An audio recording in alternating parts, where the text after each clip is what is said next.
বিসমিল্লাহিৰ ৰহমানিৰ ৰহিম।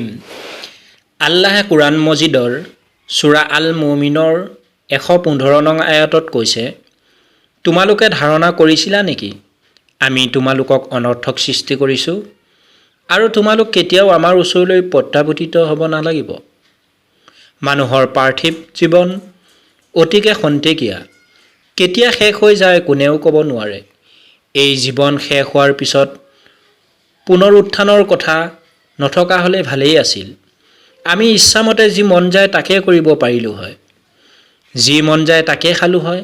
কিন্তু আমি যিহেতু নিজ ইচ্ছাত এই পৃথিৱীলৈ অহাও নাই আৰু নিজৰ ইচ্ছাত যাবও নোৱাৰোঁ।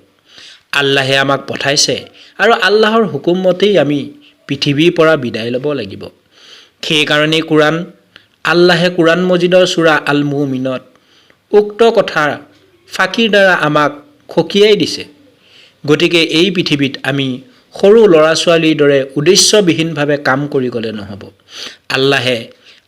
আল্লাহে যি উদ্দেশ্য সৃষ্টি কৰিছে, বিবেকবান ব্যক্তি হিচাপে আমি সেয়া মানি চলিব লাগিব।